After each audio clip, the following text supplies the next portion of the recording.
Bonjour depuis non pas Paris comme on pourrait le croire, mais depuis Tianducheng en Chine. Nous allons visiter ensemble ce qui semble être la tour Eiffel et derrière ça une réplique de Paris. Le taxi vient de me déposer à la minute, je n'ai pas encore mis les pieds ici, on va découvrir ça tous ensemble. Déjà la première chose qui m'interpelle, c'est que derrière moi c'est que des grands bâtiments chinois, sur les côtés aussi d'ailleurs. Donc le Paris est là-bas au fond, mais tout autour on est bien en Chine, il n'y a pas de doute. Ça on ne le voit pas sur les photos quand on regarde sur internet. Bon, on est plutôt sur la tour Eiffel de bonne facture, elle n'est pas aussi grosse que notre bonne vieille tour Eiffel, elle n'est pas aussi massive, on voit qu'il n'y a pas d'ascenseur à l'intérieur par exemple, et elle fait seulement un tiers de la taille, un petit peu plus de 100 mètres, donc un tiers de la tour Eiffel. Je m'attendais à un truc qui fasse plus cheap. Je suis pas super impressionné, mais je suis pas forcément déçu non plus. Tout autour de la tour Eiffel, il y a un genre de sculpture, il y en a ici, il y en a là-bas au fond, et ça n'a pas été entretenu depuis très longtemps, hein.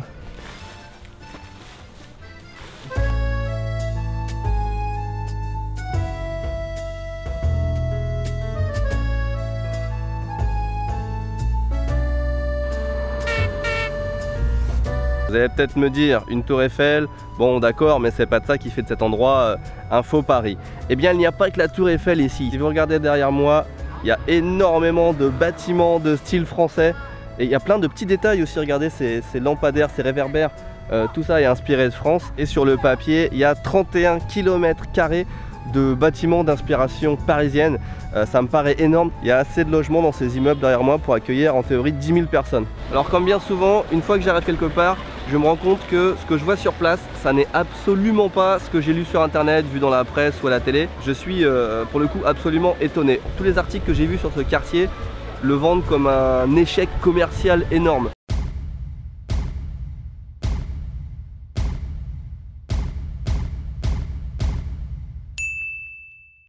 Si vous voulez, les bâtiments qu'il y a derrière moi peuvent accueillir 10 000 personnes et d'après ce que j'ai compris, il y a entre 1000 ou 2000 personnes qui habitent ici. Ça veut dire 80% de logements vides. Et tout le monde décrit cette rue là comme déserte, sans vie, avec des magasins fermés, une fontaine qui ne fonctionne pas. Moi j'arrive ici, il y a plein d'enfants, il y a une fontaine qui fonctionne, plein de gens dans la rue. Regardez derrière moi toutes les voitures qui passent.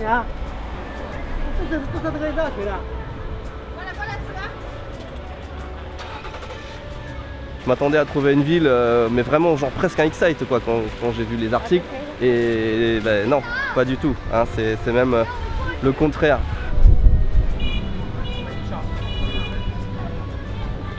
Alors effectivement, quand je regarde les premiers bâtiments, celui-là et celui qui est derrière moi, les deux premiers qu'on voit quand on arrive, j'ai pas l'impression qu'il y ait des gens qui habitent dedans. Par contre, quand on regarde tous ces immeubles là, il y a du linge qui pend aux fenêtres partout. Et là c'est pareil. Donc soit les informations que j'ai vues sur internet datées d'il y a plusieurs années et ils ont réussi finalement à tout vendre ou louer, soit c'est du mytho depuis le début ce que je vois sur internet. Les immeubles effectivement sont totalement de style parisien.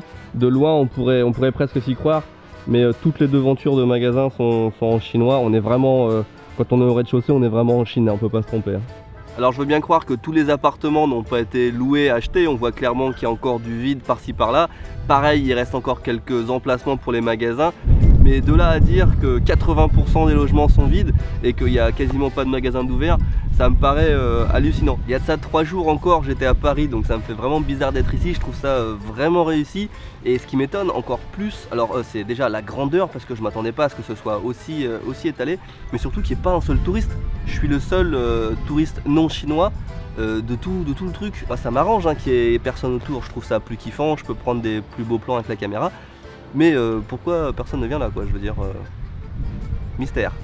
Je pense que je commence à comprendre un petit mieux ce taux d'occupation de 20% seulement. Quand on regarde les immeubles qui ne sont pas les immeubles qui bordent l'allée principale, là derrière nous on a tous les immeubles qu'on voit derrière qui sont un petit peu cachés, on se rend compte qu'apparemment il n'y a personne qui habite dedans. Je viens d'aller voir de plus près ces fameux bâtiments qui avaient l'air abandonnés. Et finalement, il y a bien des gens qui habitent dedans quand même. Ah, on s'en pose des questions hein, dans cette ville. On va essayer d'aller manger là. Mon repas vient d'arriver. Étant donné que je lis pas le chinois mais je parle un peu, j'ai demandé au gars de me donner du riz pas trop épicé et ce que lui préférait. Je l'ai laissé choisir mon repas en fait. J'en ai eu pour 15 yuan, ça fait en dessous de 2 euros, peut-être 1,70 €, 80 le repas. Un peu plus de 2 euros si on rajoute l'eau à la pêche. Ça me paraît pas cher. Et c'est une réussite, hein. Ça aurait pu être dégueulasse, mais non, c'est très bon. Au bout de la ville, derrière moi, il y a un parc d'attractions apparemment. Enfin, un jardin, un parc en tout cas. Ça a l'air payant, mais je vais y aller. Je viens de rentrer dans le parc Tiandu. Ça coûte 40 yuan. Ça me paraît un peu cher comparé aux 15 yuan qu'on a payé à midi là, pour le repas. J'espère que c'est pas juste une fontaine. En tout cas, on va s'amuser à grimper la centaine de marches là malgré la chaleur. Oui, parce que là, mine de rien, il fait quand même 28 degrés. Et 28 degrés à Shanghai, c'est assez chaud compte tenu de l'humidité. C'est pas les 28 degrés de la France, hein, je peux te le dire. Ah, mais c'est immense. Il y a encore un château là-bas. Et là-bas, au fond, on voit quelque chose d'inspiration un peu français là. Je viens de me perdre en plein milieu de la jungle. J'étais parti suivre un chemin que je pensais être un raccourci. Et en fait, plus ça s'enfonce, plus le chemin est petit. Ça là, c'est le chemin. Donc voilà, en parlant de chemin, je pense qu'on va le rebrousser. Hein. Donc là, apparemment, je rentre dans le jardin de Versailles, enfin la réplique du jardin de Versailles. On admire les portiques balançoires hein, du jardin de Versailles, bien évidemment. Mais ça sonne bien fait quand même, hein. C'est de la vraie pierre, des vraies statues. Bon, on est en Chine, donc il y a 2 ou 3 trucs à recoller.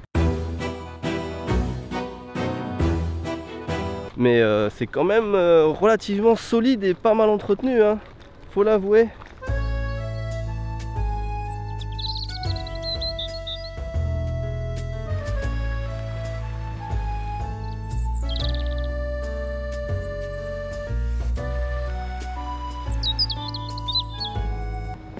Il y a carrément une salle de spectacle, un amphithéâtre, un théâtre. Ça par contre, je l'imagine pas être utilisé des masses. Hein.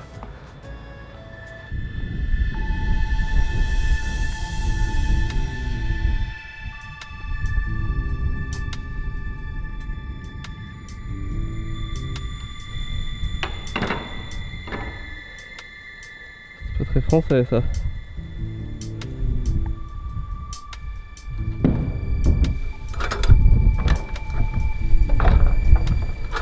Tout ce qu'on a vu aujourd'hui, le village français, la tour Eiffel, ce parc, le château derrière moi, tout ça a été construit à partir de 2007. Le projet a démarré en 2007 et a été fini apparemment en 2013 ou 2015. Enfin ça c'est ce que je croyais, parce que quand je vois le château derrière moi là, qui est manifestement abandonné depuis plusieurs années, je me demande s'il a bien été fini en mettons 2010-2013. C'est pas possible qu'il soit abandonné depuis plusieurs années. Ça voudrait dire qu'il a été mis en service quoi, un mois. Parce que quand on regarde par les fenêtres, je peux vous affirmer qu'il a servi ce château. Il y a vraiment, je pense que c'était vraiment un hôtel. Et regardez derrière, il y avait même, hop, il y avait même un espèce de téléphérique pour amener les clients jusqu'ici.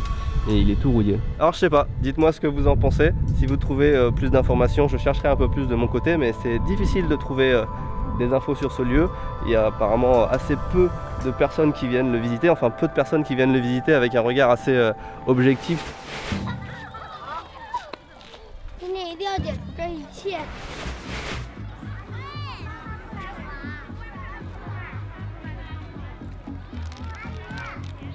Chaud, il fait chaud. Ah, ah.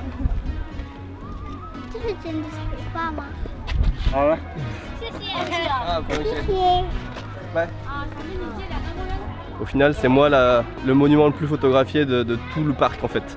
On m'a photographié je sais pas combien de fois aujourd'hui.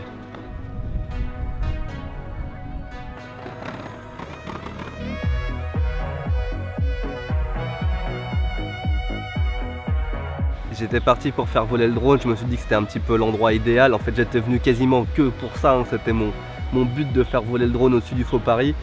et j'ai oublié le câble qui relie la télécommande au téléphone. Là j'ai essayé avec le fil de mon chargeur là par USB, mais ça fonctionne pas. Bon, on est habitué au fail hein, sur cette chaîne, des fois ça picote un peu, ça fait un peu mal. Là ça fait carrément chier. Vous vous rendez pas compte, mais il y a tellement de choses qui peuvent aller mal dans une vidéo. Un mauvais réglage, une batterie vide, une pile qu'on oublie à la maison, un câble qu'on oublie. Tout à l'heure j'ai fait tomber la caméra en plein sur le béton là, et elle fonctionne encore. J'ai eu de la chance, mais elle aurait très bien pu se casser. Je me demande même comment ça se fait que j'arrive à sortir autant de vidéos sans avoir jamais eu aucun gros problème. La chance peut-être, le génie sans doute. En 2007-2008, quand ils ont commencé les travaux, il se trouve que j'habitais déjà en Chine et j'avais entendu parler de ce projet et je m'étais dit, eh ben, quand ce sera fini, j'irai. J'ai attendu presque plus de 10 ans même, et finalement je suis venu, c'était sur ma liste des choses à voir dans le monde. Est-ce que je suis déçu? Non. Est-ce que je suis ébahi? Non plus, hein. C'est plutôt une bonne surprise dans l'ensemble parce que c'est très grand. Je ne sais pas si ça fait 31 km², j'ai aucune idée, mais c'est effectivement très grand, il y a beaucoup de choses à voir. La qualité, c'est moins cheap que ce que je pensais, hein. C'est pas un décor de cinéma, c'est vraiment construit en pierre, enfin c'est fait pour durer relativement longtemps.